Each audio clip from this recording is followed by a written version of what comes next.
Praise Lord, have a blessing morning today friends. ఈ రోజు దేవుని వాగ్దానం ఏదనగా 1 పేతురు 3:12 ప్రభువు కన్నులు నీతిమంతుల మీదను ఆయన చెవులు వారి ప్రార్థన వైపునను ఉన్నవి, గాని ప్రభువు ముఖము కీడు చేయు వారికి విరోధముగా ఉన్నది. దేవుని పక్షులాకి దీవించి ఆశీర్వదించును గాక.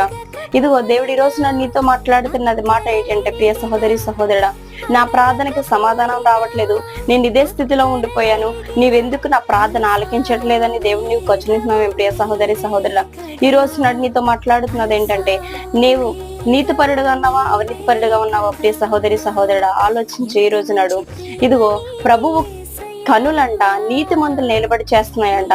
అదే రీతిగా ఆయన చెవులు కూడా నీతిమంతులు ప్రార్థన ఆలకిస్తుందని చెప్తున్నాడు. అదే రీతిగా నీకు కీడు చేయు వారికి ఆయన ముఖము విముఖుడై ఉన్నాడని చెప్తున్నాడు. ఆయనకు విరోధం అంట నీకు కీడు చేయు వారికి.